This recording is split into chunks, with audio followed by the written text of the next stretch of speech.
कभी कभी जिंदगी हमें वह सब दे देती है जो हम चाहते हैं, पैसा, रुतबा, नाम, लेकिन फिर भी कुछ अधूरा रह जाता है। अंदर कहीं एक सवाल गूंजता है, क्या यही सब कुछ है? क्या यही कहानी है? अर्जुन एक ऐसा इंसान जो मेहनत से ऊपर चढ़ा, फिर लालच में डूबा और जब सब कुछ छिन गया तब जाना कि असली दौलत क्या होती है।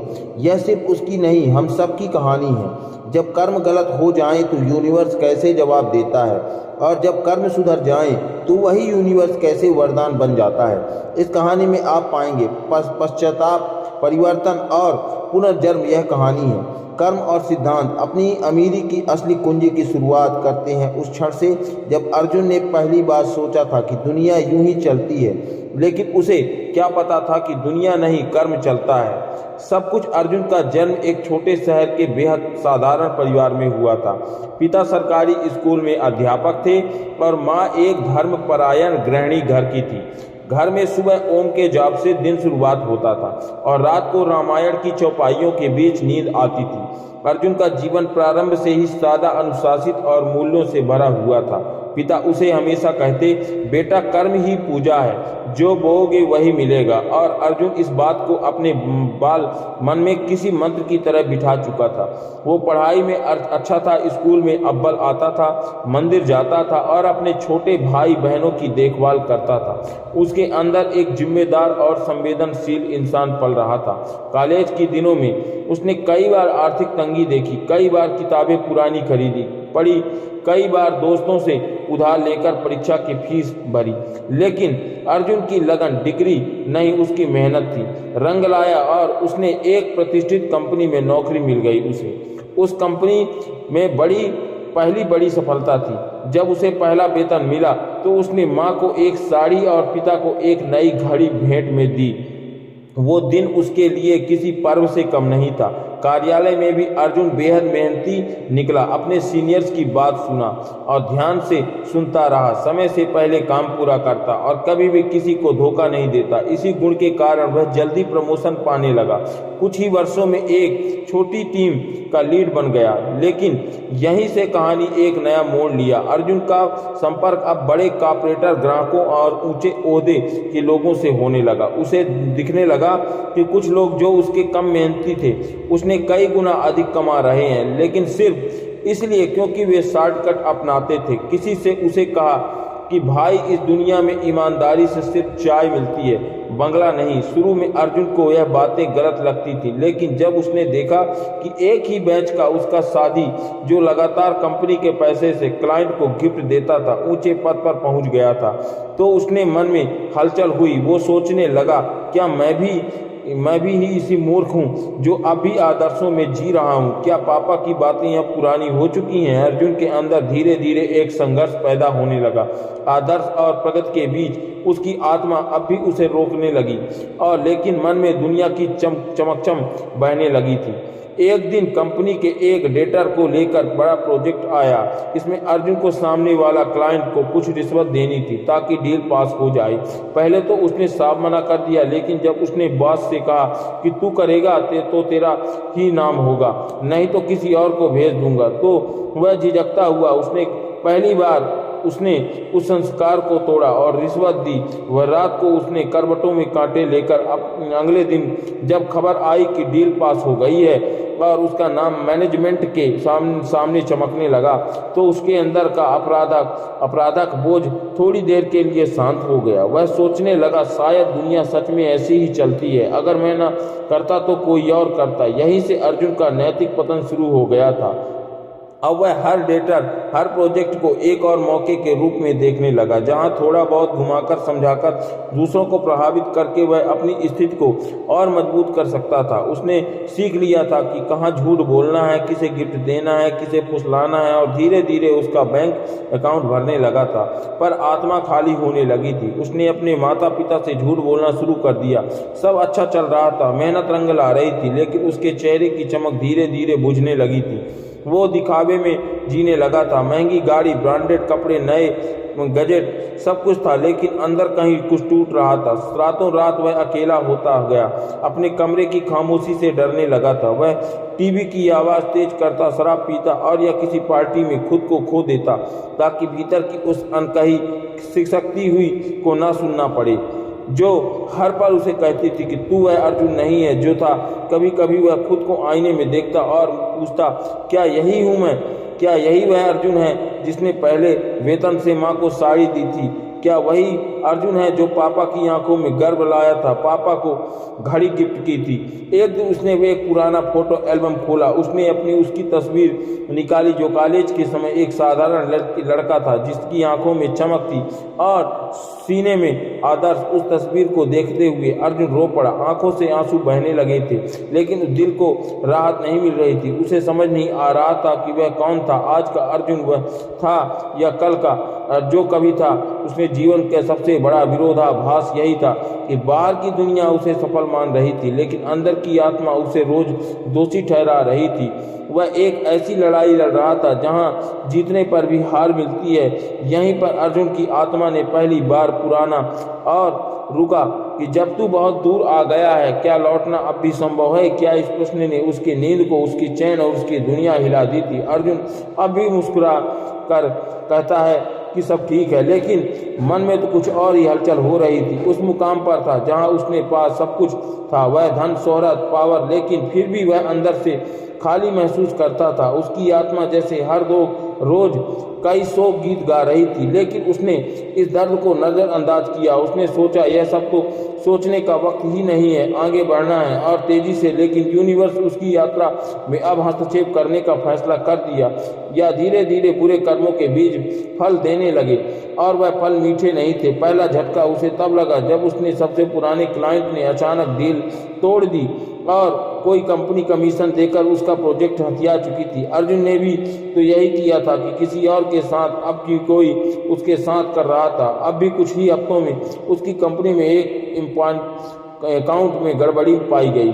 ऑडिट के दौरान पेपर्स मिसिंग थे और आरोप सीधे अर्जुन पर आए। उसे सस्पेंड नहीं किया गया, लेकिन उसकी साख को पहली बार झटका लगा। यह सिर्फ शुरुआत थी। उसकी व्यक्तिगत जिंदगी अब तिनकों की तरह बिखरने लगी थी। उसकी पत्नी, जो शुरू में उसकी चमक दमक देखने से आकर्षित थी, अब उसकी खोखली रातों में खोए हुए ध्यान से परेशान रहने लगी। एक रात उसने कहा, तुम पास होकर भी बहुत दूर हो गए अर्जुन, तुम्हारे साथ होते हुए भी मैं अकेली हूँ। अर्जुन ने यह चोट गहरी खा चुकी थी और झुंझलाया हुआ चिल्लाया, खुद को सही साबित करने की कोशिश की, लेकिन दिल की जानता था कि वह कितना गलत था। उसने बच्चे तक उसे डरने लगे थे। एक आदर्श पिता की जगह अब उसके सामने एक गुस्सैल खोया हुआ पिता था, चेहरा था।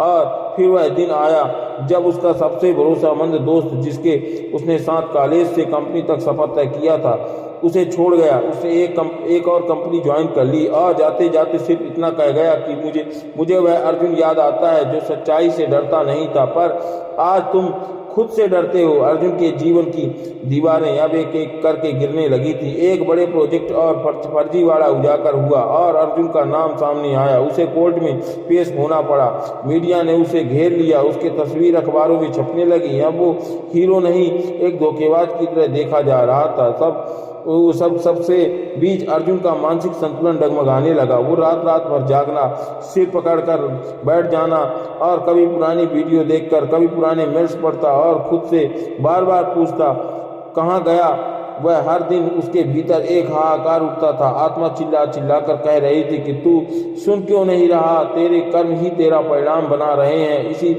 हताशा और गहराते हुए अंधकार के बीच एक शाम अर्जुन पार्क में अकेला बैठा था। उसकी आंखें सूजी हुई थीं, बाल बिखरे हुए थे, चेहरा थका हुआ था। तभी एक बुजुर्ग संतनुमा व्यक्ति आकर बगल में बैठ गए और उन्होंने कहा, सवाल नहीं पूछा, कोई सलाह नहीं दी, बस कुछ देर चुपचाप बैठा रहा। फिर अचानक बोले, तू बहुत दौड़ा बेटा, अब थक गया है। ना अर्जुन ना चौंक कर उसकी तरफ देखा और कहा, मैं वो हूँ जिसे लोग तब देखते हैं जब उसकी आंखों में से हटकर भीतर की ओर मुड़ती है। अर्जुन ने चुपचाप सिर झुका लिया। संत बोले, तू जानता चाहता है ना कि तेरे साथ ये सब क्यों हो रहा है और क्यों हो रहा है, कैसे हो रहा है? एक बार समझ ले कि कर्म सिर्फ क्रिया नहीं, ऊर्जा होती है। जो तू देता है वही लौटाता है, कभी आज कभी कल। यह ब्रह्मांड का नियम है। अर्जुन की आंखों में पानी आ गया। पर मैं तो बस दुनिया जैसे चल रही थी वैसे ही चल रहा था। सब कहते हैं यह सब संत मुस्कुराए, और यह तू भी वही मैं बनना चाहता है सब जैसा। फिर भी जो अपनी आत्मा से आंख मिलाकर कह सके मैंने सच में जीवन जिया है, पर मैंने बहुत कुछ खो दिया है। सब कुछ नहीं, संत ने धीमे स्वर में कहा, तूने वह पाया है जो सब खोने के बाद मिलता है। आत्मा का दर्पण अब तू अपने अंदर से देख सकता है। अभी भी देख नहीं हुई हे अर्जुन, अभी भी देर नहीं हुई है। कर्ज चुकाया जा सकता है अगर समझ और सच्ची नियम हो। अर्जुन फूट फूट कर रो पड़ा। उसके जीवन में पहली बार ऐसा हुआ कि कोई आया था जो उसके अंदर की टूटन को पहचान सका था। उसने संत के चरणों में सिर रख दिया। मुझे क्या करना होगा? सबसे पहले सच को स्वीकार, फिर एक दूसरे करके एक बुरे कर्मों का प्रायश्चित, और सबसे जरूरी वापस अच्छे कर्मों की ओर लौटना। यूनिवर्स इंतजार करता है लेकिन हमेशा माफ करता है उन्हें जो सच्चे दिल से लौटते हैं। उस रात अर्जुन ने पहली बार चैन की नींद ली। शायद इसीलिए नहीं कि समस्याएं खत्म हो गई थीं, बल्कि इसीलिए कि अब उसे रास्ता दिख चुका था। एक ऐसा रास्ता जो भीतर की शांति से होकर बाहर की दुनिया में दोबारा निर्माण करता है। और यह बस शुरुआत थी कर्म के कर्ज को चुकाने की, आत्मा के न्याय के सामने खड़े होने की, और एक नया अर्जुन बनने की। उस रात के बाद अर्जुन ने कुछ टूट गया था और कुछ नया बनने लगा था। वह यह बदलाव था जो बाहर से नहीं दिखता लेकिन अंदर का एक विराट क्रांति शुरुआत कर चुका था। उसे अब यह साफ समझ में आने लगा कि जीवन सिर्फ हासिल करने का खेल नहीं है बल्कि देने का एक सतत कर्म है। वह धीरे धीरे अपने भीतर की आवाज़ सुनने लगा था, एक ऐसी आवाज़ अब तक दबा गई थी लालच, अंधकार और स्वार्थ के नीचे। सुबह उठते ही वह सबसे पहले खुद को देखता, आईने में नहीं अपनी आत्मा में। उसने अपनी पुरानी आदतों से छुटकारा पाना शुरू किया। वह शराब जो तनाव का बहाना थी, वह पार्टियां जो अकेलेपन का मुखौटा थी, एक एक करके सब बंद कर दी। उसने ध्यान शुरू किया। शुरुआत में मुश्किल थी, मन भागता था, बीते पलों की गलतियां सामने आती थी, आंखें भर आती थी, लेकिन उसके हार नहीं मानी। वे हर सुबह 5 बजे उठता और मान में बैठता, खुद को माफ करता और यूनिवर्स से क्षमा मांगता। धीरे धीरे उसके भीतर की बेचैनी शांत होने लगी। एक दिन उसने अपने पुराने घर की तरफ जाना तय किया, वही इलाका जहाँ से उसने अपनी शुरुआत की थी। रास्ते में उसने सामने वही चाय वाला आया जिसे उसने एक बार बेइज्जत किया था, वो बस इसीलिए कि वह ऑर्डर देने से लाया था। अर्जुन चाय वाले के पास गया। उसने सामने हाथ जोड़कर खड़ा होकर बोला भाई, उस दिन मैंने जो भी किया उसके लिए माफ़ी चाहता हूँ। चाय वाले की आंखें भर आई। साहब, आप तो सब कुछ भूल चुके हैं। आपने याद रखा, कर्म भूलता नहीं है। अर्जुन ने धीरे धीरे कहा कि इसलिए मैं भी नहीं भूल सकता। वह धीरे धीरे सेवा में लगने लगा। गुप्त रूप से वह अनाथालयों में दान भेजता, अस्पतालों के बिल भरता, स्कूलों में किताबें भिजवाता, लेकिन ना कोई नाम था, ना कोई दिखावा, बस सच्चा योगदान। वह हर उस जगह मदद कर पहुंचाना चाहता था जहां कभी उसने नुकसान पहुंचाया था। प्रत्यक्ष या अप्रत्यक्ष रूप से उसका पूरा जीवन एक तपस्या बन गया था।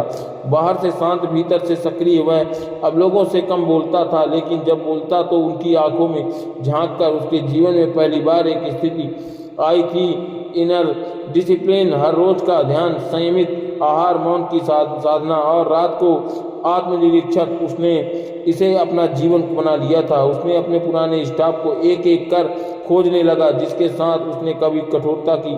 उसने एक महिला अकाउंटेंट को खोजा जो उसने व्यवहार से आहर होकर नौकरी छोड़ गई थी। वह उसने घर गया, उसके दरवाजे पर खड़ा होकर बोला, आपको शायद उस सब की ज़रूरत है ना लगे, लेकिन मुझे अपने भीतर का बोझ उतारना है। मैं गलत था, मुझे माफ़ करें। वो स्तंभ रह गई थी, कुछ बोली नहीं, बस चुपचाप उसे पानी देने अंदर चली गई। अर्जुन ने यह भी समझा कि कभी कभी क्षमा शब्दों से नहीं मिलती बल्कि समय के साथ कर्मों से अर्जित होती है। उसका दिल देने में लगता है, वक्त, ध्यान, पैसा, परामर्श, जो भी किसी को चाहिए, लेकिन उसके बावजूद बाहरी दुनिया में बदलाव नहीं आ रहा था। उसकी कंपनी अब भी बंद पड़ी थी, केस अब भी कोर्ट में था, मीडिया अब भी उसे गिरा हुआ बिजनेसमैन कहता था।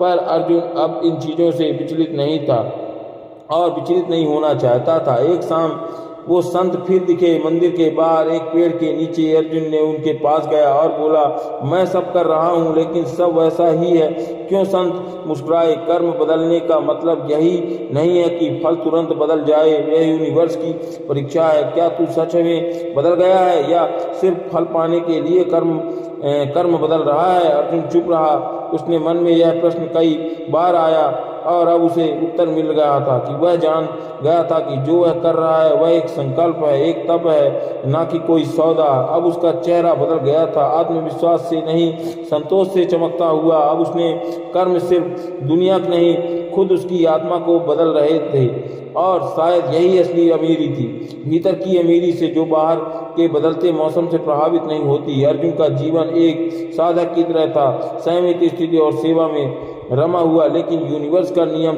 है कि हर सच्चे परिवर्तन की परीक्षा होती है और यह परीक्षा तब आती है जब सबसे कम उम्र की उम्मीद हो। एक दिन पुराने दोस्त और कारोबारी पार्टनर सूरज का फोन आया। सूरज ने बताया कि एक नया प्रोजेक्ट है, बहुत बड़ा इंटरनेशनल क्लाइंट है, करोड़ों का टेंडर है और अर्जुन जैसा अनुभवी आदमी चाहिए। अर्जुन थोड़ी देर के लिए चुप रहा। सूरज ने कहा, मैं जानता हूँ तू अब अलग राह पर है, लेकिन यह एक क्लीन प्रोजेक्ट है। मोस्टली कुछ चीज़ें हैं जो हमें हल्के में लेनी पड़ेगी। गवर्नमेंट अप्रूवल थोड़े से लचीले हैं, लेकिन तुझे फ्रंट फेस बनाया जाएगा। अर्जुन ने कहा, मैं सोच कर बताऊंगा। अगली सुबह उसकी पत्नी ने धीरे से पूछा, कुछ टेंशन है क्या? एक मौका है, लेकिन रास्ता दो। क्या तुम्हारा मन साफ है? इस बारे में नहीं, और शायद इसीलिए ही तुम्हें बता रहा हूँ कि तुम उस दिन अर्जुन घंटों मौन में बैठा रहा। उसके बाद याद आया जब उसने पहली बार शॉर्टकट लिया था, तब उसे कोई पछतावा नहीं हुआ, बस एक्साइटमेंट थी। लेकिन आज कुछ भी छिपा हुआ स्वीकार नहीं हो रहा है। उसका अंतर्मन इतनी शुद्धता का आदी हो गया है कि अब वह इतनी हल्की से भी चालाकी उसे भीतर से जला देती है। लेकिन तब असली चुनौती सामने आई। उसकी बेटी सिया की फीस ड्यू थी, उसकी सेविंग्स अब खत्म होने लगी थी, पत्नी की मेडिकल रिपोर्ट आ चुकी थी, एक माइनर सर्जरी करानी थी, घर की छत टपकने लगी थी। सब एक साथ उसने सूरज को मिलने बुलाया। कैफ में दोनों बैठे। सूरज ने फाइलें दिखाई, कॉन्ट्रैक्ट्स, क्लाइंट का प्रोजेक्ट, एक्सपेक्टेंस, प्रॉफिट, सब कुछ लुभावना था। फिर एक क्लाइंट पर अर्जुन की नज़र अटक गई।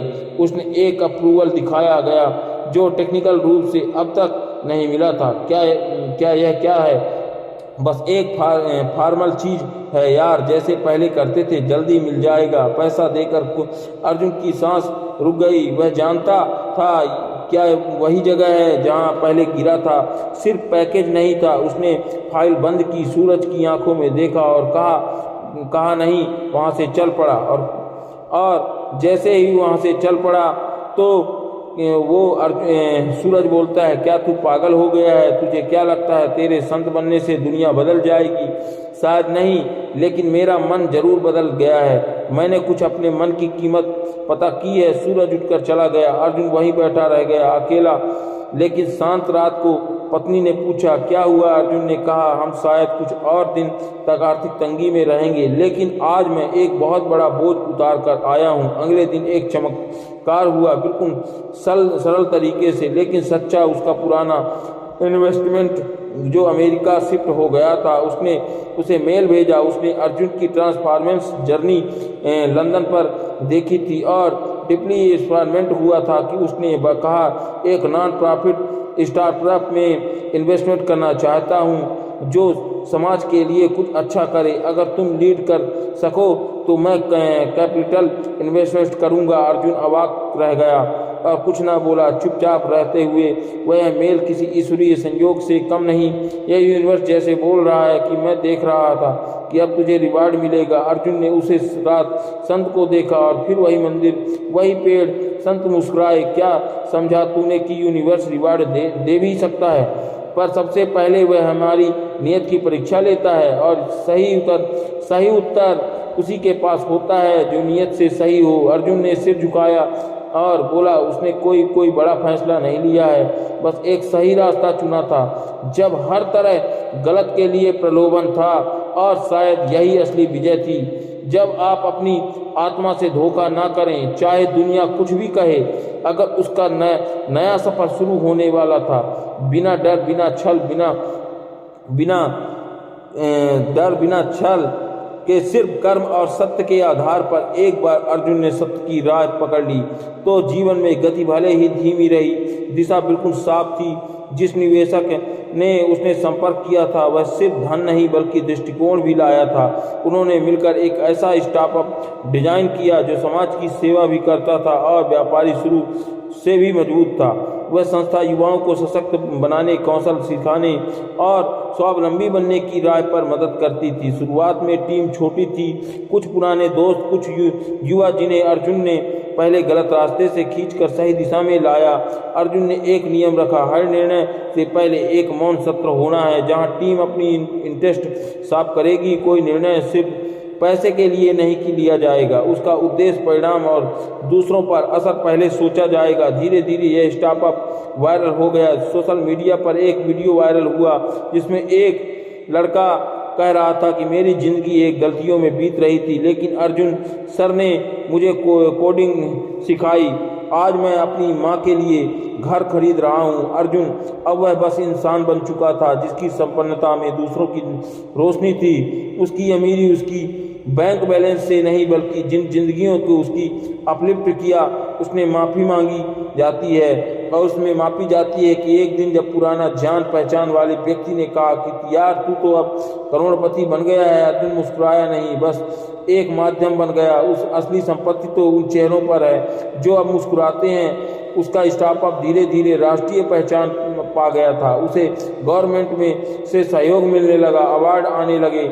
लेकिन सबसे ज़्यादा जो अर्जुन को संतोष देता था वह था जब पुराने दोस्त या पुराने डिस्टर्बेंस आकर कहते हुए यहीं से शॉर्टकट का अंत बस खालीपन होता है। अर्जुन का घर अब पहले जैसा नहीं था, लेकिन वह अब लग्जरी से ज़्यादा शांति थी। उसकी पत्नी फिर से स्वस्थ हो चुकी थी।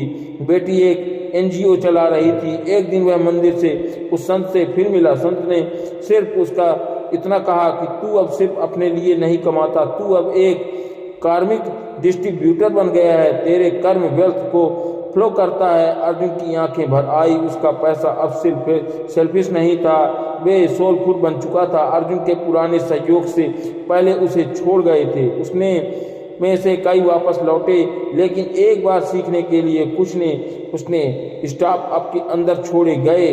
इनिशिएटिव शुरू किए, कुछ ने अपने अपने शहरों में स्पेक्ट हब्स बनाए। एक सामूहिक परिवर्तन शुरू हो चुका था जिसकी जड़ें अर्जुन ने एक छोटे से बदलाव से निकली थी।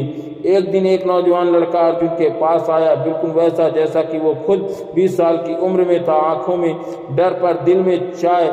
उसने पूछा, सर आप इतने बड़े हो गए हैं, क्या मैं भी आप जैसा बन सकता हूँ? अर्जुन ने सिर्फ एक उत्तर दिया, सिर्फ एक शर्त है, तू खुद से कभी झूठ मत बोल।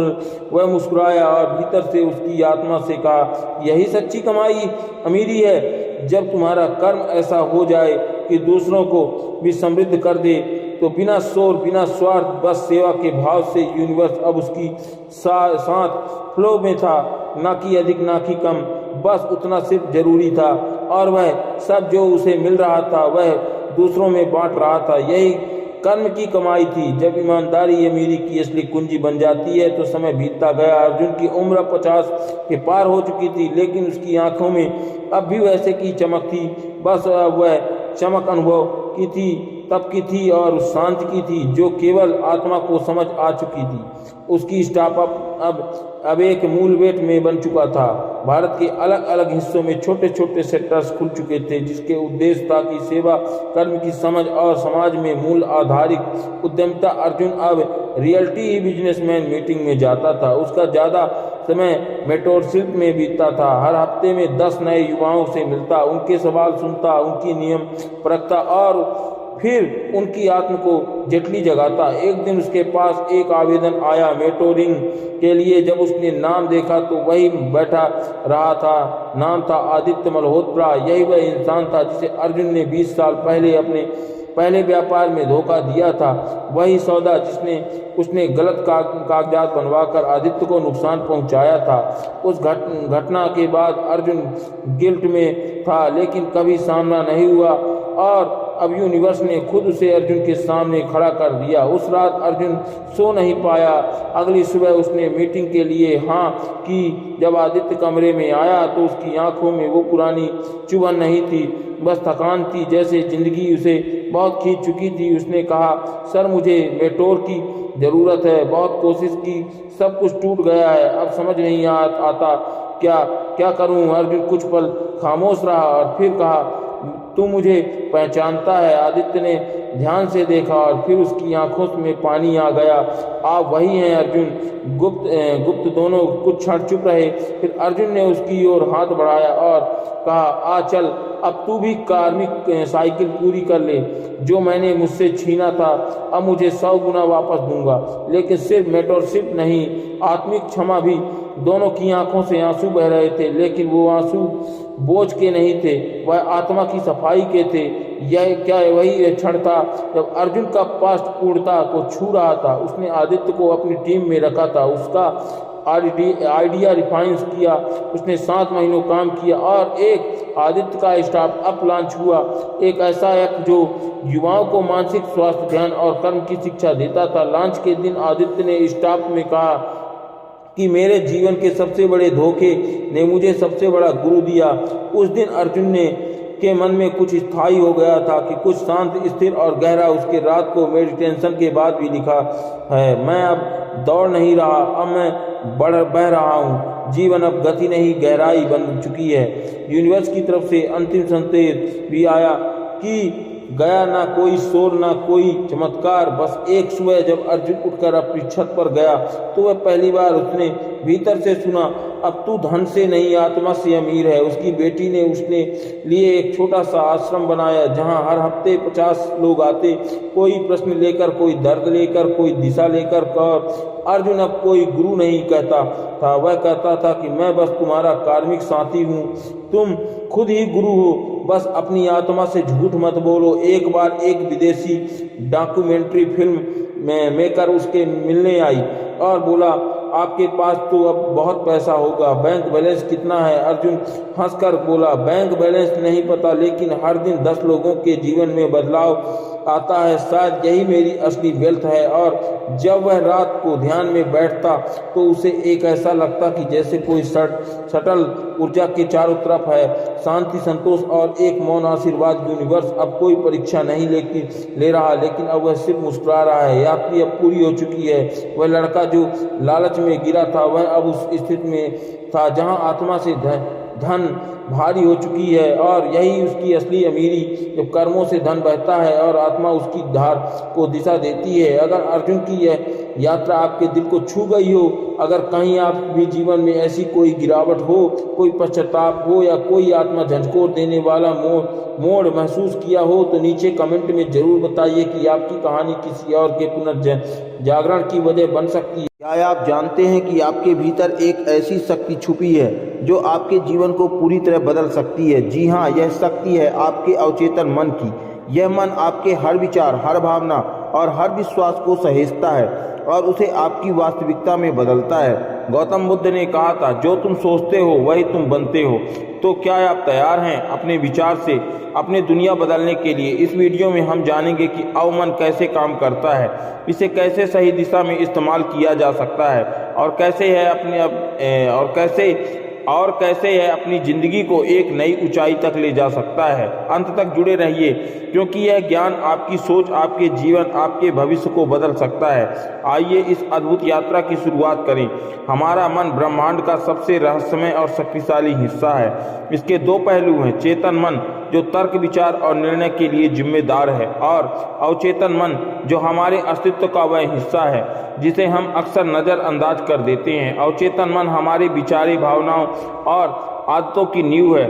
यह हमारी हर भावना, हर विश्वास और हर अनुभव को सहेजता है और हमारे जीवन की दिशा तय करता है। गौतम बुद्ध ने कहा था, जो तुम सोचते हो वही तुम बनते हो। यह कथन अवचेतन मन की गहरी शक्ति को दर्शाता है।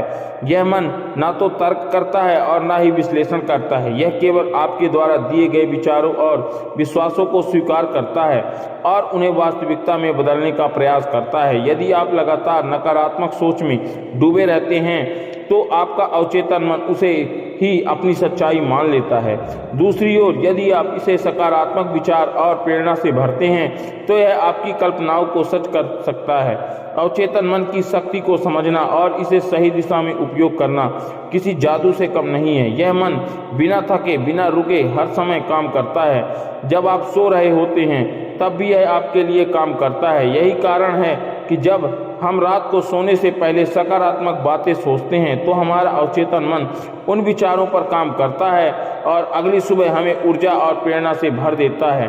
गौतम बुद्ध ने ध्यान को अवचेतन मन तक पहुंचने का सबसे प्रभावशाली साधन बताया। जब हम ध्यान करते हैं तो हमारा चेतन मन शांत हो जाता है और अवचेतन मन जागृत हो जाता है। यह उस गहराई में जाने का अवसर है जहां हमारे सारे डर, संदेह और नकारात्मक विचार छुपे होते हैं। ध्यान रखें, हमें इन नकारात्मक हो से मुक्ति दिलाने और सकारात्मक हो को स्थापित करने में मदद करता है। तो चलिए आज से ही अपने अवचेतन मन को सकारात्मक ऊर्जा से भरना शुरू करें, क्योंकि यही वह शक्ति है जो आपके जीवन को बदल सकती है। अब चेतन मन की शक्ति असीमित है, यह आपके हर सपने को पूरा कर सकता है, बशर्ते आप इसे सही संदेश दें। यदि आप मानते हैं कि आप सफल हो सकते हो तो यह मन आपके लिए उन अवसरों को पैदा करेगा जो आपको सफलता की ओर ले जाएंगे। लेकिन यदि आप अपने मन में असफलता का बीज बोते हैं तो उसे भी सच्चाई बना देंगे। यही कारण है कि आत्मविश्वास और सकारात्मक सोच को अपने जीवन का हिस्सा बनाना अत्यंत आवश्यक है। यह मन आपकी रचनात्मक को भी बढ़ाता है और कई महान वैज्ञानिक, कलाकार और लेखक इस शक्ति का उपयोग करके अपने अद्भुत विचारों को वास्तविकता में बदल पाएं। उनका मानना था कि उनके भीतर एक ऐसी शक्ति है जो उन्हें उनकी समस्याओं का हल और उनके सपनों को सच करने का मार्ग दिखा सकती है। और चेतन मन केवल आपके व्यक्तिगत जीवन को ही नहीं बल्कि आपके रिश्तों और अपने कैरियर और यहाँ तक कि अपने स्वास्थ्य को भी प्रभावित करता है। जब आप अपने भीतर की इन शक्ति को पहचानते हैं और इसे सही दिशा में निर्देशित करते हैं तो आपके जीवन के हर क्षेत्र में सकारात्मक बदलाव आने लगता है। यह आपके अंदर की नकारात्मक ऊर्जा को सकारात्मक ऊर्जा में बदल देता है और आपको एक नए दृष्टिकोण से अपने जीवन को देखने में मदद करता है। अवचेतन मन की सबसे बड़ी विशेषता यह है कि यह आपकी सीमाओं को खत्म कर सकता है। कई बार हम सोचते हैं कि हम कुछ नहीं कर सकते क्योंकि हमें लगता है कि हमारी क्षमता सीमित है, लेकिन यह मन हमें हमारी असली क्षमता दिखाता है। यह हमें यह समझने में मदद करता है कि हम जो भी सोचते हैं वह संभव है। यह मन हमें सिखाता है कि हमारी सफलता और असफलता केवल हमारे विचारों पर निर्भर करती है। यदि हम अपने विचारों को नियंत्रित करना सीख जाते हैं तो हम अपनी वास्तविकता को भी नियंत्रित कर सकते हैं। जीवन में हर बड़ी सफलता, हर बड़ा आविष्कार और हर बड़ी उपलब्धि अवचेतन मन की शक्ति का परिणाम है। इसकी शक्ति का सही उपयोग करने के लिए हमें अपने विचारों पर ध्यान देना चाहिए। हमें यह देखना चाहिए कि हम दिन भर क्या सोच रहे हैं। यदि हमारे विचार नकारात्मक हैं तो हमें उन्हें तुरंत बदलना चाहिए। हमें खुद से यह कहना चाहिए कि हम सक्षम हैं, हम योग्य हैं और हम हर लक्ष्य को प्राप्त कर सकते हैं। यह सकारात्मक सोच हमारे अवचेतन मन को सक्रिय कर देगी और हमें वह ऊर्जा देगी जो हमें हमारे सपनों तक पहुंचा सकती है। अवचेतन मन एक ऐसी बीज है जो हमारे जीवन का पेड़ बनता जाता है।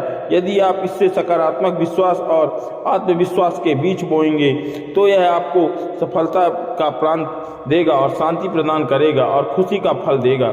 लेकिन अगर आप इसे नकारात्मक डर और संदेह के बीच बोएंगे तो यह असफलता और निराशा का पेड़ बन जाएगा। तो चलिए अवचेतन मन की इस अद्भुत शक्ति को पहचानने और इसे अपने जीवन को बदलने का सबसे बड़ा साधन बनाएं। गौतम बुद्ध की शिक्षा हमें सिखाती है कि हमें अपने अवचेतन मन को सही दिशा में मार्गदर्शन देना चाहिए। ध्यान, आत्मनिरीक्षण और सकारात्मक सोच के माध्यम से हम इसे अपने पक्ष में काम करने के लिए प्रेरित कर सकते हैं। अवचेतन मन की शक्ति को समझने, इसे स्वीकार करें और इसे अपनी सफलता का साथी बनाएं। यह शक्ति आपके जीवन को बदलने की कुंजी है। आपने भीतर झांकें, अपनी शक्ति को पहचानें और अपने सपनों को हकीकत में बदलें। इस वीडियो में एक अजीब सा रहस्य बताया गया है जिससे आप अपने अवचेतन मन की शक्ति को इस्तेमाल करके जिंदगी की बड़ी से बड़ी कठिनाई सफलता आसानी से प्राप्त कर सकते हैं। कैसे अपने अवचेतन मन की शक्ति को इस्तेमाल करना है, इसकी विधि क्या है, इस विषय पर हम आज एक अद्भुत कहानी आपको सुनाएंगे। तो चलिए कहानी की शुरुआत करते हैं। दोस्तों, हमारा जो चेतन मन होता है उससे करीब 9 गुना अधिक ताकतवर हमारा अवचेतन मन होता है। अगर 1 गुना ताकत हमारे चेतन मन के पास है तो इसका अर्थ यह हुआ कि उसे 9 गुना अधिक ताकत हमारे अवचेतन मन के पास है, क्योंकि अवचेतन मन की ही हमारी पूरी शरीर को नियंत्रित करता है। चेतन मन हमारे दिमाग का एक हिस्सा है जो हमारे विचार और भावनाओं से प्रेरित होता है, और हमारा चेतन मन ही तर्क वितर्क करने में हमारी मदद करता है। लेकिन दूसरी तरफ हमारा अवचेतन मन यह तर्क वितर्क नहीं करता है, उसकी जानकारी को ग्रहण कर लेता है जो इसे चेतन मन देता है। इसलिए जैसा हम अपने अवचेतन मन में सोचते हैं वैसे ही हम बनते चले जाते हैं। क्या आपने कभी इस बातों पर विचार किया है, कोई व्यक्ति दुखी क्यों है और वही दूसरा व्यक्ति इतना सुखी क्यों है? एक व्यक्ति सुख और समृद्धि से भरा हुआ है, वही पर दूसरा व्यक्ति इतना गरीब और दुखी क्यों है? एक व्यक्ति भयभीत है और दूसरा व्यक्ति डरा हुआ है, जबकि दूसरा व्यक्ति आस्था और विश्वास से भरा हुआ है। एक व्यक्ति बड़े महलों में रहता है, वहीं पर दूसरा व्यक्ति गरीब और टूटी फूटी झोपड़ी में रहता है। कोई बहुत सफल है तो कोई असफल है, कोई व्यक्ति कुछ ही मेहनत करके सफलता प्राप्त कर लेता है, वहीं पर कोई दूसरा व्यक्ति जीवन भर मेहनत करने के बाद भी असफल ही रह जाता है। तो आखिर इन सब चीज़ों का कारण क्या है? क्या आपने कभी इन पर विचार करने की कोशिश की है? हमारे जीवन में जो भी अच्छा या बुरा हो रहा है वह हमारे चेतन मन पर निर्भर करता है। अर्थात यदि आप अपने चेतन मन में यह बात डालेंगे कि मेरे साथ जो कुछ भी हो रहा है वह अच्छा हो रहा है और मैं एक दिन कामयाब जरूर बनूंगा, तो आप अवश्य ही अपने जीवन में कामयाब बन जाएंगे। वहीं पर यदि आप अपने अवचेतन मन में बुरी बुरी यह बातें डालेंगे अर्थात नकारात्मक बातें करेंगे तो आपके जीवन में केवल नकारात्मक ही भर जाएगी और आपके साथ कुछ भी अच्छा नहीं होगा। आप जहां जाएंगे वहां पर आपके हाथ केवल असफलता ही लगेगी। आप हमेशा निराश और परेशान ही रहेंगे, लेकिन लगातार स्वाद आपको कभी नहीं मिल पाएगा। इसीलिए यदि आप भी अपने मन को अच्छी तरह से जानना चाहते हैं तो वह सब काम करवाना चाहते हैं जो आप चाहते हैं और इसे अपने नियंत्रण में रखना चाहते हैं, तो इस वीडियो को अंत तक जरूर देखिएगा, क्योंकि इस वीडियो में आपको ऐसी महत्वपूर्ण जानकारी मिलेगी जिनकी मदद से आप अपना जीवन अच्छे से जी सकेंगे। आप जो चाहेंगे उसे हासिल कर सकेंगे, आप जिस भी लक्ष्य को प्राप्त करना चाहेंगे उसे आप प्राप्त कर सकेंगे। आज के इस वीडियो में हम जानने वाले हैं आखिर चेतन और अवचेतन मन में मुख्य अंतर क्या है और वह किस तरह से काम करता है। साथ ही हम अपने अवचेतन मन में अच्छी बातें किस प्रकार से डाल सकते हैं जिससे हमारा जीवन परिवर्तित हो सके और हमें सफलता की ओर आगे बढ़ा सके। बहुत समय पहले की बात है, नगर में एक बहुत ही प्रसिद्ध गुरु रहा करते थे। उनकी ख्याति दूर दूर तक फैली हुई थी। उनके आश्रम में उनके कई शिष्य थे। एक दिन संध्या में के वक्त वह गुरुवर अपने सभी शिष्यों को बुलाकर उन्हें उपदेश दे रहे थे। कह रहे थे, शिष्यों, हमारा मस्तिष्क 2 भागों में विभाजित है, चेतन और अवचेतन मन। चेतन मन हमारे मस्तिष्क का पहरेदार है, वहीं पर अवचेतन मन हमारा मालिक है। गुरु की आवाज़ सुनकर एक शिष्य खड़ा हुआ। वहाँ उस गुरु से कहता है, गुरुदेव, आप क्या कहना चाहते हैं? आप क्या कह रहे हैं? क्या आप यह कहना चाहते हैं कि हमारे भीतर कोई और है जो मन को चला रहा है, जो हमारी सारी क्रियाओं पर नजर रखे हुए है? इस पर गुरुवर उन शिष्य को मुस्कुराते हुए कहते हैं, प्रिय, मैं तुम्हें एक छोटी सी कहानी सुनाता हूँ। इस कहानी में तुम्हें तुम्हारे सवालों का जवाब मिल जाएगा। कहानी को ध्यानपूर्वक सुनना, इसे समझने का प्रयास करना। आगे गुरु का कहानी बताते हुए कहते हैं, बहुत समय की बात है, एक नगर में एक बहुत ही धनी सेठ रहता था। उसकी एक बड़ी सी हवेली थी। उसकी हवेली के द्वार पर हमेशा एक पहरेदार तैनात रहता था। हवेली में जब भी कोई उपद्रव होता था, कोई शोर शराबा होता था या लड़ाई झगड़े होते थे तो उसकी आवाज़ चारों ओर गूंजने लगती थी। उस आवाज़ को सुनकर आसपास पड़ोसी भी उस महल के पास आते और उस पहरेदार को खूब समझाते की कोशिश करते कि देखो तुम्हारी हवेली से बहुत सारी आवाज़ें आती हैं, लड़ाई झगड़े होते रहते हैं, जिससे हमारे घर की माइंड शांति भंग हो जाती है। कृपया करके लड़ाई झगड़े को बंद करो। आखिर शोर शराबे में क्या रखा है? इस तरह से लड़ाई झगड़ा करके तुम अपना जीवन शांति से कैसे बिता सकते हो? इस पर वह पहरेदार जवाब देते हुए कहता है, देखो भाई, मैं जानता हूँ कि लड़ाई झगड़े करना बुरी बात है, शराब करना बुरी बात है, लेकिन मैं क्या करूँ? इससे बहुत परेशान हूँ। जो भी लड़ाइयाँ होती हैं वह हवेली के अंदर होती हैं, इससे मेरी भी शांति भंग होती है।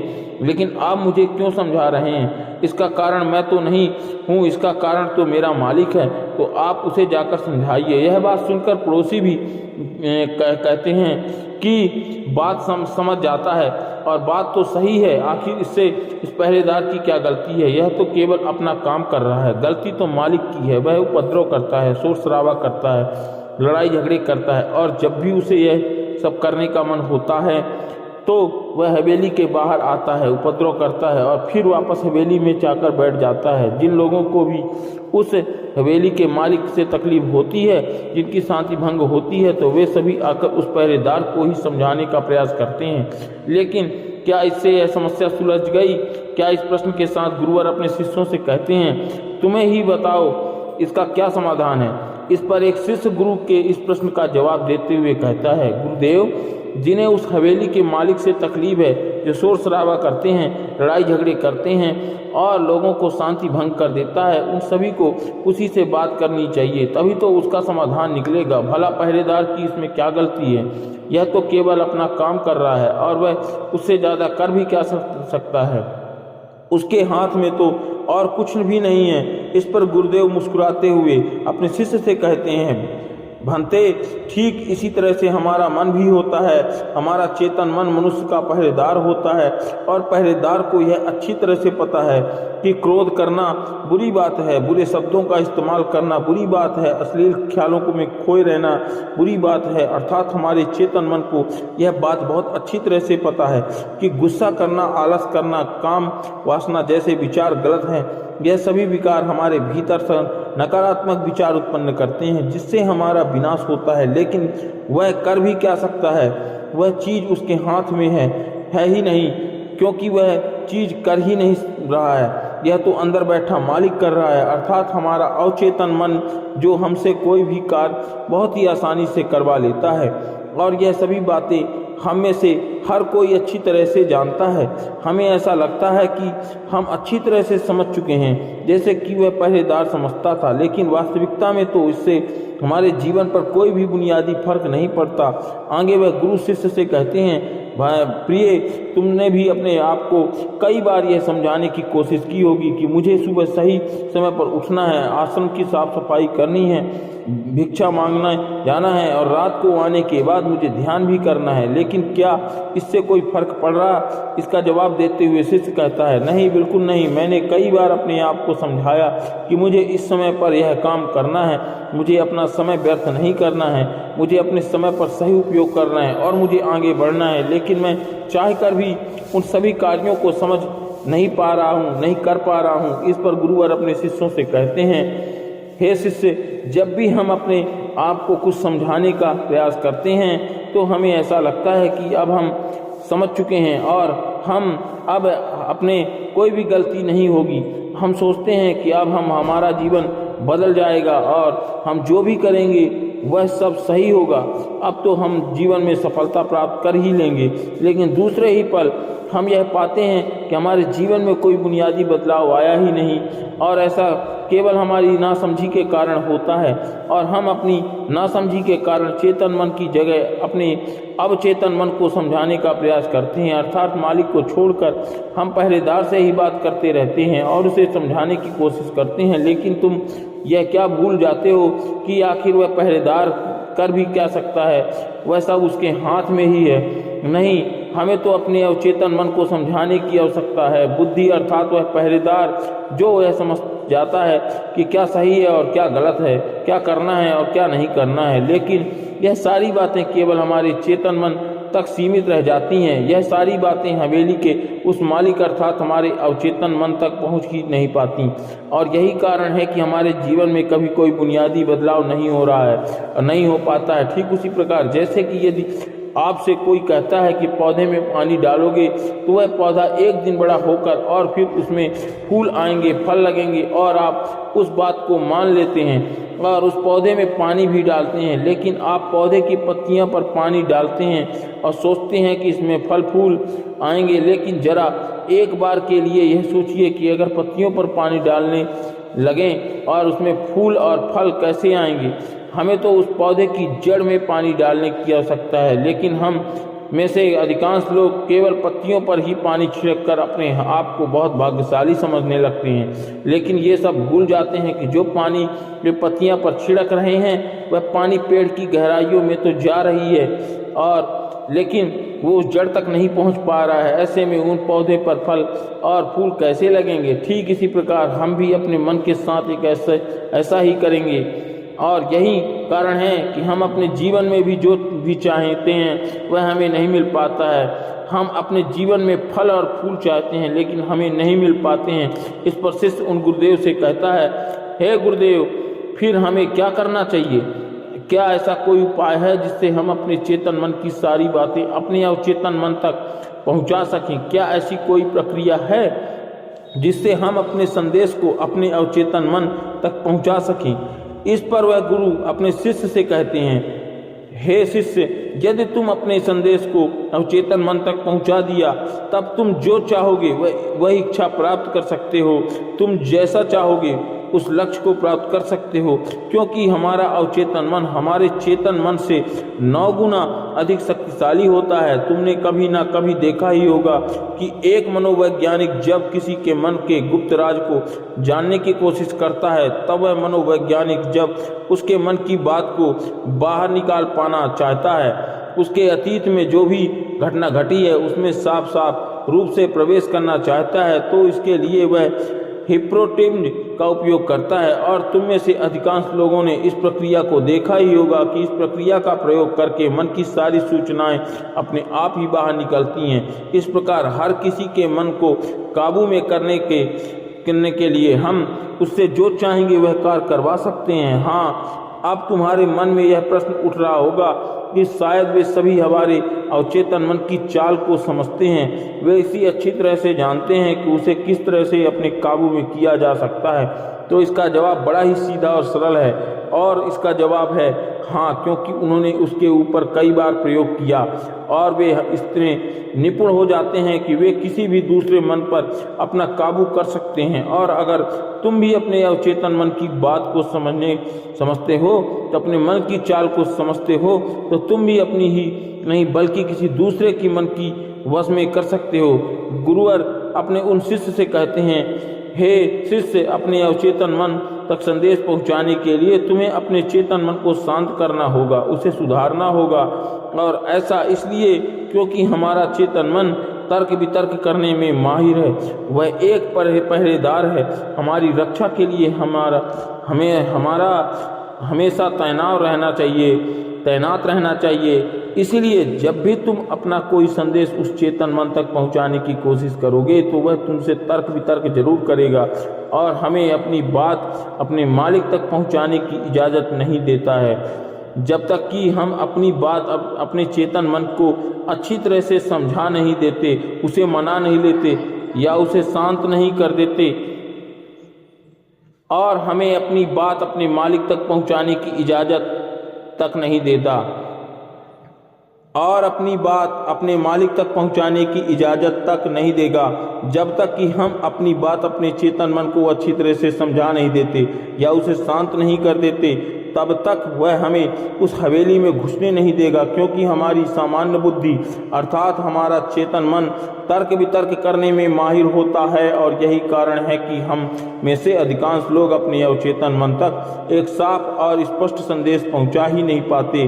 इसी कारण हम अपने अवचेतन मन को भी अच्छी तरह से समझ नहीं पाते और हमारा अवचेतन मन तर्क वितर्क नहीं करता। उसे तो केवल साफ और स्पष्ट संदेश चाहिए जिस पर हम वह कार्य कर सकें, और उस तक हम साफ और स्पष्ट संदेश तभी पहुंचा सकते हैं जब हमारा मन पूरी तरह से शांत रहेगा, जब हमारे मन में और कोई विचार नहीं होंगे। और यही कारण है कि जब एक मनोवैज्ञानिक किसी के मन पर प्रयोग करता है तो उसके मन में काबू करने की कोशिश करता है, तो उसके मनचाही बात निकलवाने की कोशिश करता है, तो सबसे पहले वह उसके चेतन मन को शांत करता है। अपने कहीं न कहीं देखा ही होगा कि उनके सामने एक पेंडुलम जैसे चीज रखा दी जाती है, उसे उनकी आंखों के सामने घुमाया जाता है। इसे लगातार देखने के बाद यह व्यक्ति पूरी तरह से निद्रा में चला जाता है और इसी कारण उसका चेतन मन पूरी तरह से शांत हो जाता है। जब उसका पहरेदार पूरी तरह से सो जाता है, उसके पास तर्क वितर्क करने के लिए कोई नहीं बचता, तब वह वैज्ञानिक आसानी से उस हवेली में प्रवेश करता है और उस मालिक से जी भरकर बातें करता है। जो बातें वह चाहता है वो बातें वह उससे निकलवा ही लेता है। एक महान दार्शनिक ने कहा था, अगर बात समझ में आ जाए तो आपका जीवन परिवर्तन हो जाएगा, और हो जाता ही है। लेकिन उन्होंने यह बात उस समय के लोगों के लिए कही थी, क्योंकि उस समय के लोग बहुत सरल हुआ करते थे, उनका मन बहुत साफ हुआ करता था। जो भी बातें उन्हें बताई जाती थी वे उन्हें खूब बड़ी शांतिपूर्वक सुनते थे और समझते थे। उस समय कोई भी तर्क वितर्क नहीं करता था, और जब कोई व्यक्ति तर्क वितर्क करने में माहिर होता था तो उसे तर्क वितर्क करने देते थे, शांति से उसकी बातें सुनते, जब तक कि वह व्यक्ति तर्क वितर्क करके थक ना जाए। तब तक वह व्यक्ति गुरुवर के पास वापस आता और कहता, गुरुवर मैं तर्क वितर्क करके थक चुका हूँ, लेकिन इससे मुझे कुछ भी हासिल नहीं हुआ, कृपया मुझे कोई मार्ग दिखाएं, अब मैं उससे कोई भी अवरोध उत्पन्न नहीं करूँगा। ठीक इसी प्रकार से हमारी बुद्धि भी काम करती है। जब हमारा मस्तिष्क तर्क वितर्क करके थक जाता है तब उसे इस बात का एहसास होता है कि तर्क वितर्क करके उसे कुछ भी हासिल नहीं होने वाला, और उस समय तक उसे कुछ भी समझ में नहीं आता। दोस्तों, महात्मा बुद्ध अपनी बातों को 3 बार दोहराया करते थे, और यदि कोई बात आपसे 3 बार कही जाए तो क्या आप उसे सुन पाएंगे? मान लीजिए आप किसी चिकित्सक के पास जाते हैं, वह चिकित्सक आपसे 1 बार कहता है आप ठीक हैं, आप कुछ नहीं हुआ आपको, तो यह बात आप सुन लेते हैं और आपको यह समझ में आ जाती है कि आप ठीक हैं और आपको कुछ नहीं हुआ। लेकिन अगर वही चिकित्सक आपको बार बार वही बातें कहे, बार बार वही बातें दोहराए, तो क्या आपको क्रोध नहीं आएगा? आप यही कहेंगे कि हाँ, मुझे यह बात समझ में आ चुकी है, आप बार बार एक ही बात क्यों दोहरा रहे हैं? मैं समझ चुका हूँ कि मैं बीमार नहीं हूँ और मुझे कुछ नहीं हुआ, तो इसको बार बार दोहराने से क्या फ़ायदा? लेकिन वास्तविकता यह है कि जब हम किसी बात को बार बार दोहराते हैं तो उससे हमारा चेतन मन ऊब जाता है, और बार बार उस बात को सुनने से हमारा चेतन मन उस पर ध्यान देना बंद कर देता है। और यही वह समय होता है जब हमारी बात हमारे अवचेतन मन तक पहुंचती है, और जब आपकी बात अवचेतन मन तक पहुंच जाती है तो यकीन मानिए सब कुछ संभव है। फिर चाहे वह आपकी जीवन में बड़ा लक्ष्य प्राप्त करना चाहें या फिर अपना स्वास्थ्य सुधारना चाहें, सब कुछ संभव हो जाएगा। दोस्तों, आपको कभी ना कभी यह किस्सा सुना ही होगा कि एक प्लेन क्रैश हो गया और उस प्लेन को जो भी पायलट था उसके प्लेन से गिरने की वजह से उसके शरीर की सारी हड्डियां टूट चुकी थीं, और जब उसे अस्पताल में भर्ती किया गया तो उसे हिलाया तक नहीं जा सकता था। डॉक्टरों ने भी जवाब दिया कि तुम ठीक नहीं हो सकते। उन्होंने कहा कि तुम्हारी हड्डियां को भी जोड़ पाना लगभग नामुमकिन है। लेकिन वह व्यक्ति जीना चाहता था। उसने अपने अवचेतन मन में जबरदस्ती यह बात डाली कि मैं ठीक हो सकता हूँ, मैं ठीक हो सकता हूँ, और यकीन मानिए वह व्यक्ति सचमुच ठीक हो गया। अपने पैरों पर चलना अपने घर गया केवल हमारे अवचेतन मन की शक्तियों के कारण। जब हम कुछ ठान लेते हैं, अपने मन को, अवचेतन मन को एक स्पष्ट और साफ संदेश देते हैं, तो हमारा अवचेतन मन हमसे कुछ ऐसे कार्य करवाने लगता है कि हमारे लिए सब कुछ मुमकिन हो जाता है। फिर चाहे वह जीवन में कोई बड़ा से बड़ा लक्ष्य प्राप्त करना हो या फिर अपने स्वास्थ्य को सुधारना हो, या पुराने ज़माने में यह बहुत सरल हुआ करता था, क्योंकि उस समय लोग तर्क वितर्क नहीं किया करते थे। जो भी उन्हें कहा जाता था उसे बहुत ही ध्यान के साथ सुनने और समझने थे। लेकिन आजकल के तथा कठिन बुद्धिमान लोग इस सभी बातों को अंधविश्वास कहते हैं। लेकिन यह भी एक वास्तविकता है कि जैसा आप खुद से कहेंगे या खुद से कहते हैं, वैसे ही आप अंदर से बनते चले जाते हैं। आप अंदर से उतने ही और शांत होने लगते हैं, और जो भी व्यक्ति अपने मन की बकबक को शांत कर पाता है वही शांति को प्राप्त कर पाता है। हमारी जो बुद्धिमानी है वह हमारे अवचेतन मन का एक रूप होती है। हमारा चेतन मन हमें कोई भी नई चीज़ें सीखने में मदद करता है। जैसे यदि आप कोई नई भाषा सीखना चाहते हैं या फिर कोई नई तकनीक सीखना चाहते हैं, तो इससे हमारा चेतन मन हमारी बहुत मदद करता है। लेकिन जब बात आती है भावनाओं की, जैसे क्रोध, कामना, आलस इत्यादि, जो भी हमारे अवचेतन मन का हिस्सा होते हैं, तो इन्हें हमें सीखना नहीं पड़ता। ये हमारे अंदर पहले से ही मौजूद होते हैं। क्या आपने कभी एक पल के लिए सोचा कि क्या आपने कभी क्रोध सीखा है? क्या आपने कभी काम वासना सीखी है?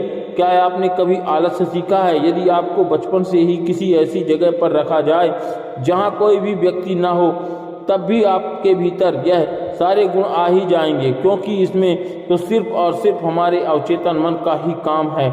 यानी कि वे चीज़ें जो प्रकृति ने हमें पहले से ही दी, वह सिर्फ हमारे अवचेतन मन के माध्यम से ही भरी जाती हैं, क्योंकि हमारा अवचेतन मन कभी विरोध नहीं करता। क्योंकि आपने कभी इस बात पर गौर किया है कि इस दुनिया में जो बाहरी चीज़ें हैं उन्हें आप सीख सकते हैं, लेकिन यहाँ बात आती है हमारे भीतर के आर्थिक क्रोध को ना करना या आलस्य से बचना। यह सीख हुई चीज़ नहीं है। आप उस सीख को नहीं सीख पाते। मान लो अगर आपको गाड़ी चलाना सीखना है, तो इसके बारे में हमारे अवचेतन मन को कुछ नहीं पता होता। लेकिन वहीं पर यदि कोई आपसे कहे कि 5 और 5 10 होते हैं, तो यह बात आपके चेतना मन को अच्छी तरह से समझ में आ जाती है, क्योंकि आपका अवचेतन मन विरोध नहीं करता और उसे एक साफ और स्पष्ट संदेश भी मिल रहा है। इसलिए हमें अपने अवचेतन मन तक साफ और स्पष्ट संदेश भेजने की आवश्यकता होती है,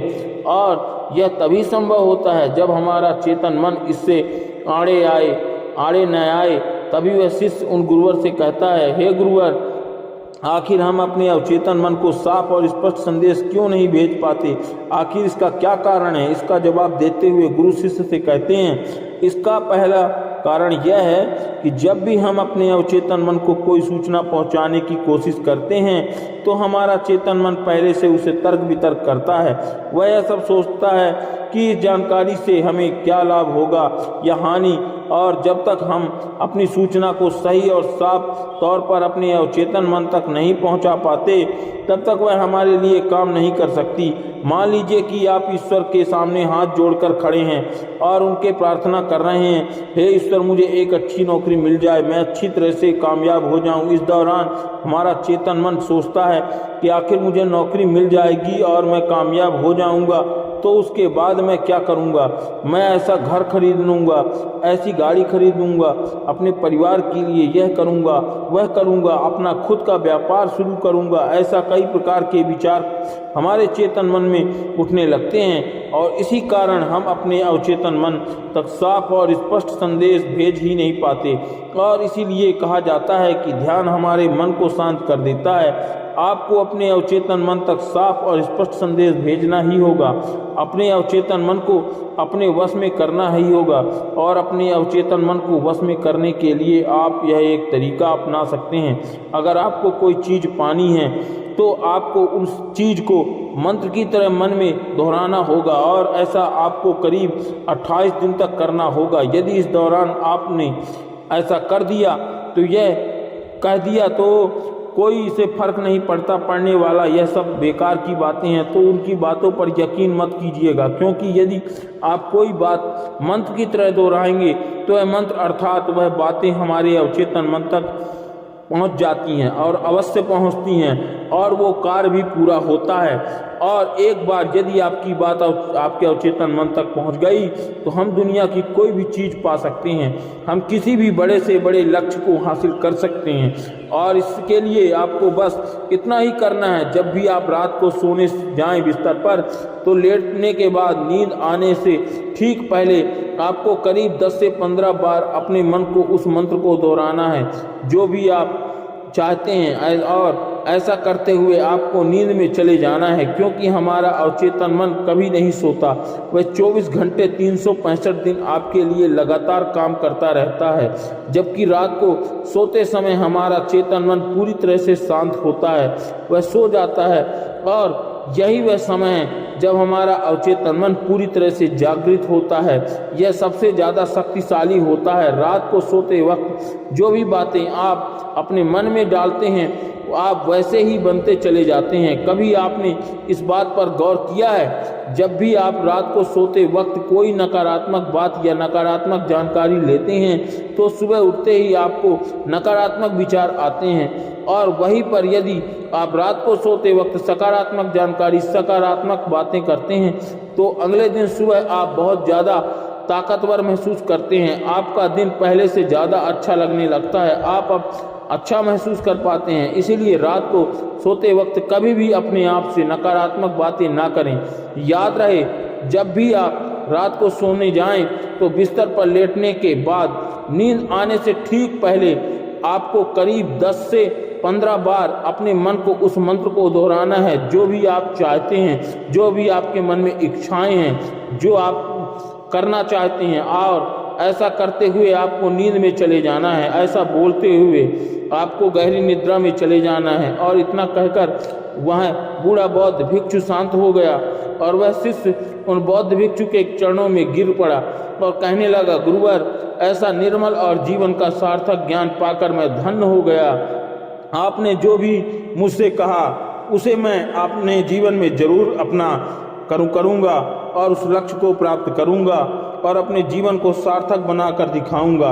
इतना कहकर उसने उन बौद्ध भिक्षु को प्रणाम किया और वापस अपने आश्रम लौट गया। दोस्तों, मैं उम्मीद करता हूँ कि यह कहानी सुनने से आपके जीवन में अच्छे बदलाव आए होंगे।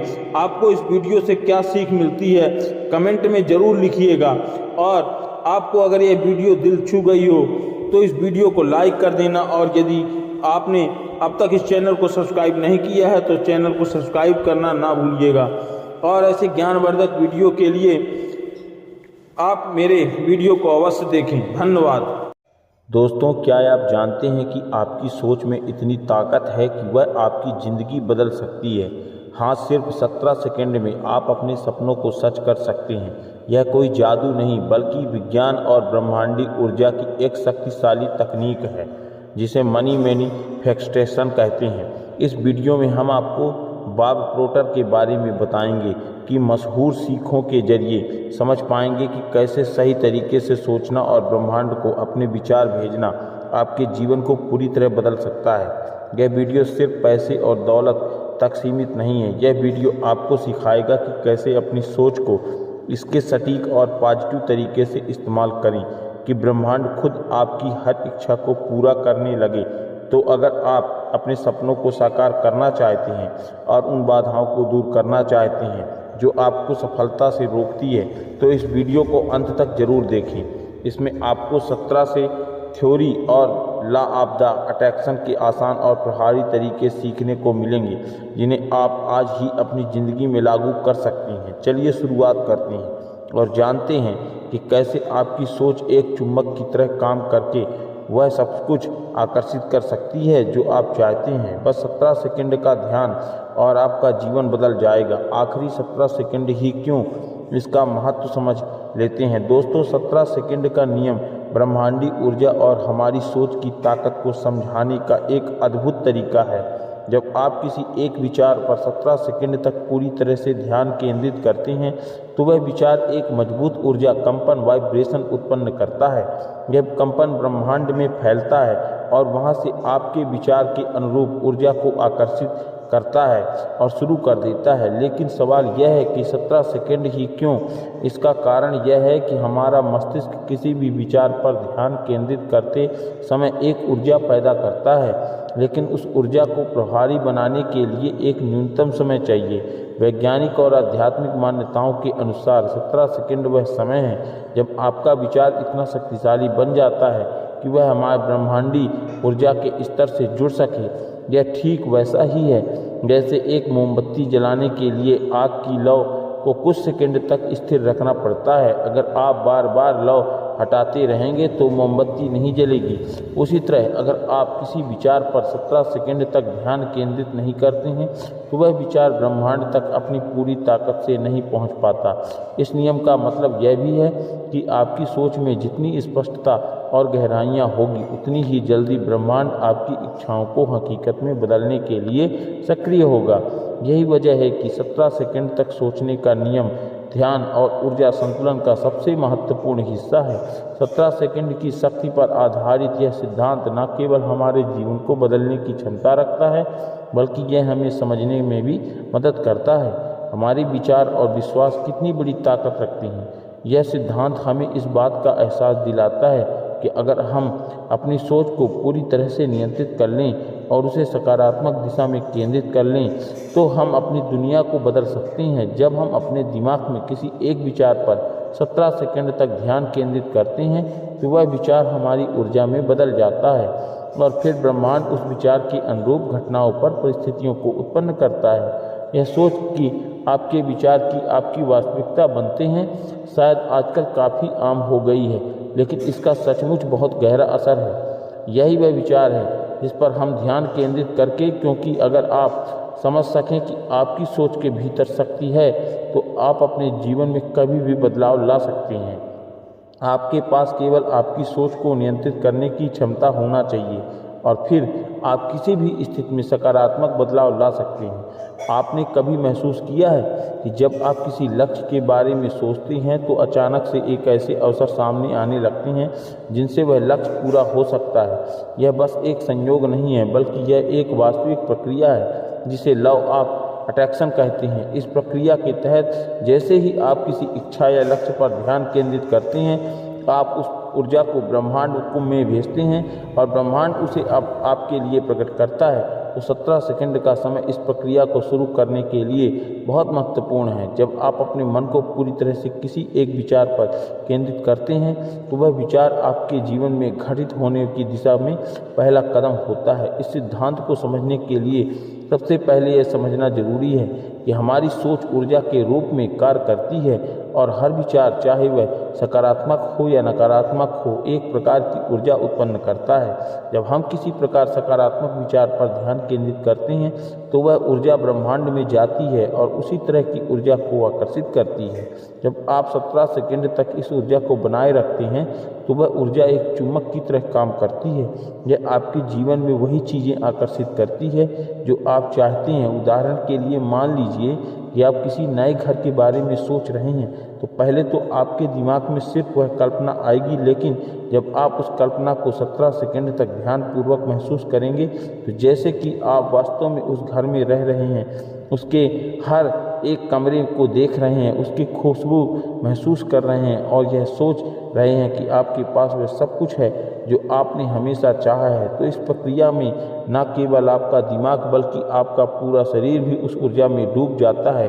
अब जब आप 17 सेकंड तक इस विचार को मजबूत करते हैं तो यह विचार एक प्रकार से ब्रह्मांड में फैल जाता है और फिर वह ब्रह्मांड आपकी दिशा में उन अवसरों को लाता है जो इस घर में पाने के लिए आवश्यक हैं। इस तरह 17 सेकंड की अवधि हमारे दिमाग को उस विचार पर पूरी तरह से ध्यान केंद्रित करने का समय देती है जिससे वह विचार वास्तव में हमारे जीवन का हिस्सा बन सके। जब हम बार बार अपनी सोच को उसी दिशा में लगाते हैं तो हम ब्रह्मांड के साथ जुड़ते हैं और हमारे विचार के अनुरूप घटनाएं घटित होने लगती हैं। यह सिद्धांत न केवल वित्तीय समृद्धि बल्कि किसी भी क्षेत्र में सफलता के लिए लागू होता है, चाहे वह करियर हो, रिश्ते हों या स्वास्थ्य हों। या 17 सेकंड की एकाग्रता से आप किसी भी क्षेत्र में अपने लक्ष्य को साकार कर सकते हैं। अब सवाल यह उठता है कि यदि हमारी सोच में इतनी ताकत है तो हम इसे कैसे सही तरीके से इस्तेमाल कर सकते हैं। सबसे पहली बात यह है कि हमें अपनी सोच को नकारात्मक से बचाना होगा, नकारात्मक विचारों को बढ़ने से रोकना होगा। यह बहुत ज़रूरी है क्योंकि यह हमारे सकारात्मक विचारों को कमज़ोर कर सकते हैं और ब्रह्मांड में गलत संदेश भेज सकते हैं। सकारात्मक सोच और विश्वास ही वह शक्ति है जो हमारी इच्छाओं को आकर्षित करती है।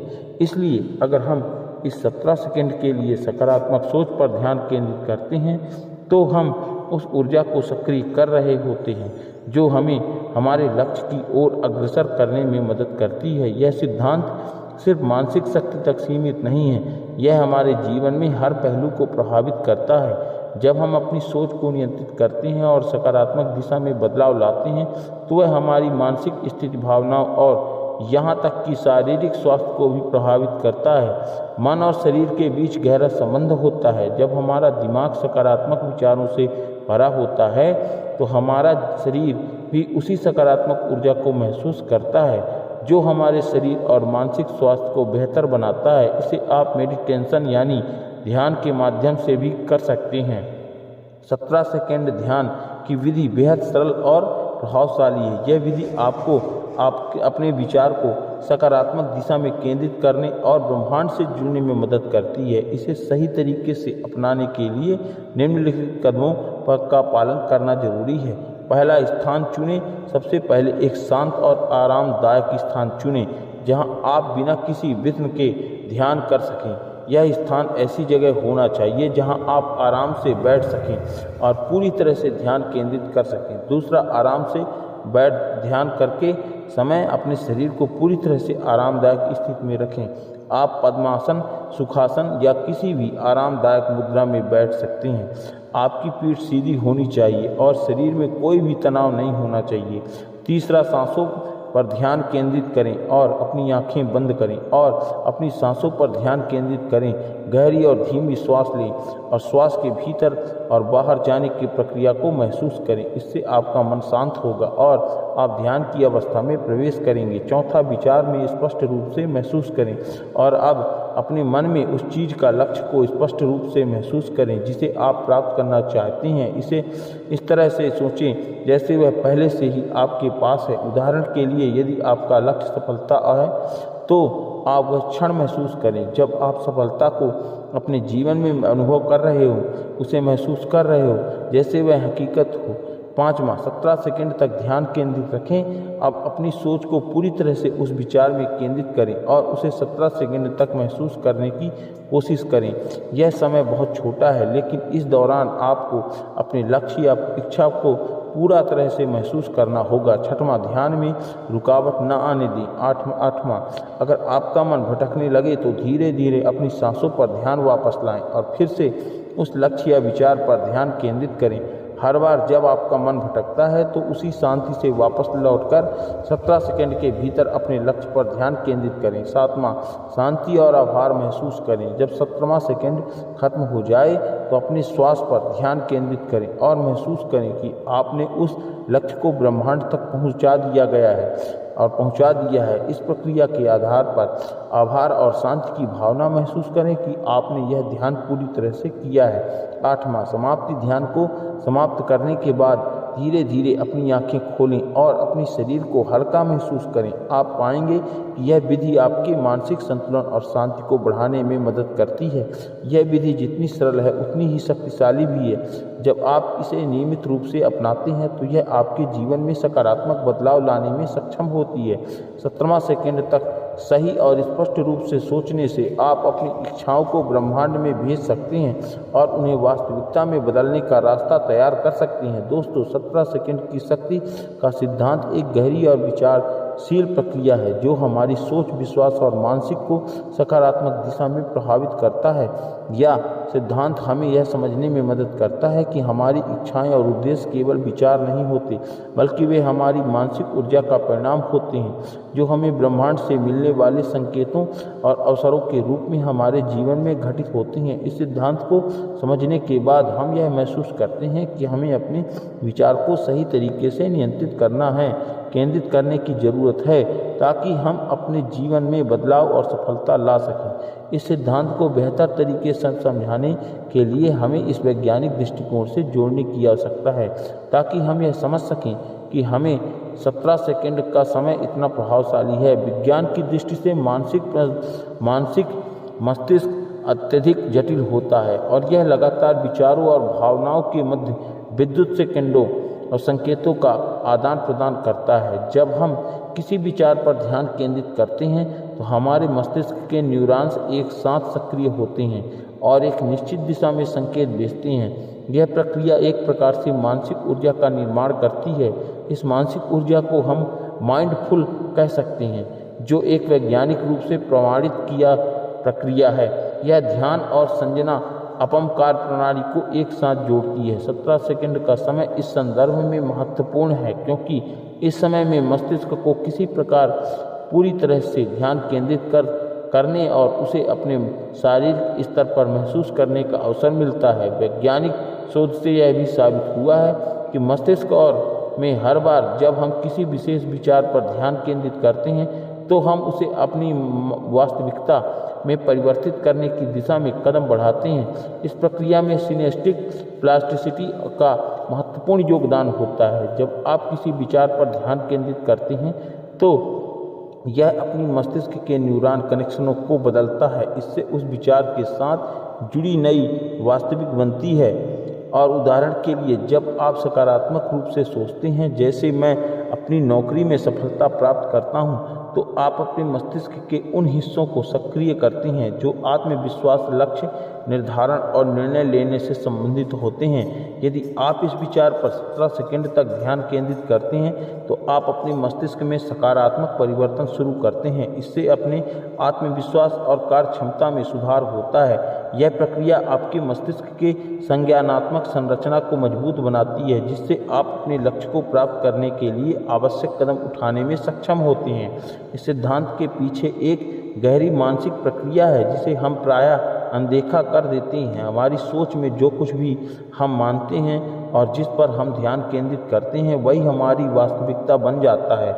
उदाहरण के तौर पर, अगर हम हमेशा यह सोचते हैं कि हमारे पास पैसे नहीं हैं तो हम अपनी पूरी ऊर्जा उस कमी पर केंद्रित करते हैं। लेकिन अगर हम 17 सेकंड के लिए यह सोचें कि हमारे पास पर्याप्त धन है और हम उसका उपयोग अनुभव अपने मानसिक और शारीरिक स्तर पर करें तो हमारी सोच और ऊर्जा बदलने लगती है।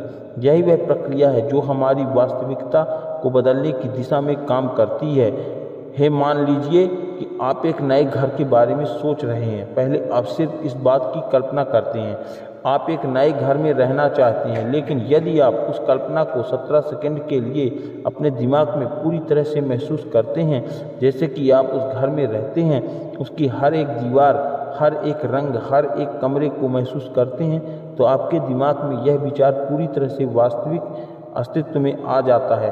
और अब जब आप अपनी सोच में 17 सेकंड का ध्यान केंद्रित करते हैं तो यह विचार ब्रह्मांड में ऊर्जा के रूप में फैलने लगता है। इस ऊर्जा का प्रभाव आपके जीवन पर पड़ी डीडीडी अतः और धीरे धीरे वे अवसर और परिस्थितियां उत्पन्न होती हैं जो उस घर को पाने के लिए आवश्यक हैं। यह समझने के लिए कि यह सिद्धांत कैसे काम करता है, हमें यह जानना होगा कि हमारे विचार ऊर्जा का रूप होते हैं। जब हम किसी एक विचार पर ध्यान केंद्रित करते हैं तो वह हमारे मन और शरीर में एक प्रकार की ऊर्जा उत्पन्न करता है।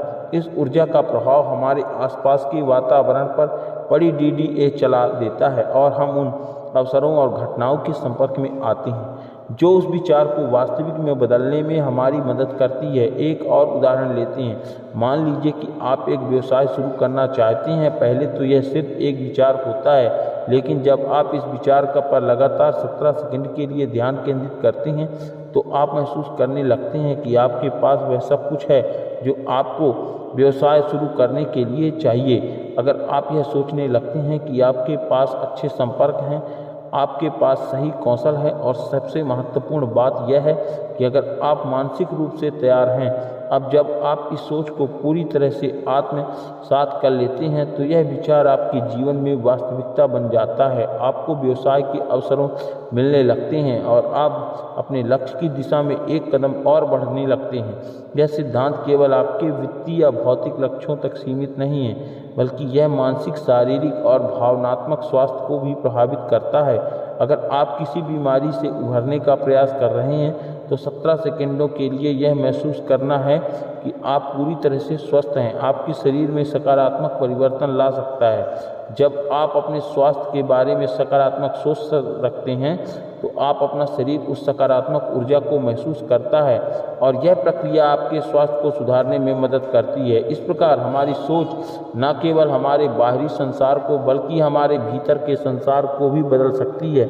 और यदि हम इसे और गहरे स्तर पर देखें तो यह सिद्धांत हमें यह सिखाता है कि हमारी इच्छाएं, विचार और विश्वास जितने सशक्त होते हैं उतना ही प्रभावी वे हमारे जीवन पर पड़ते हैं। 17 सेकंड के दौरान हमारी सोच पूरी तरह से सकारात्मक होती है और यह सकारात्मक सोच हमें उन अवसरों तक पहुंचने के लिए प्रेरित करती है जो हमें हमारी इच्छाओं की ओर मार्गदर्शन करते हैं। जब हम अपने विचार पर ध्यान केंद्रित करते हैं तो हम इस प्रकार से अपनी ऊर्जा को अपने लक्ष्यों की दिशा में निर्देशित कर रहे होते हैं और यह ऊर्जा ब्रह्मांड में फैलकर हमारे जीवन में सकारात्मक परिवर्तन लाती है। एक महत्वपूर्ण बात यह है कि इस सिद्धांत को सकारात्मक रूप से लागू करने के लिए हमें न केवल अपने विचार और ध्यान केंद्रित करना होता है बल्कि हमें उन विचारों के प्रति विश्वास भी बनाए रखना होता है। अगर हम सिर्फ सोचते हैं कि हम अमीर बनना चाहते हैं लेकिन अंदर से हमारे विश्वास और भावना नकारात्मक होती है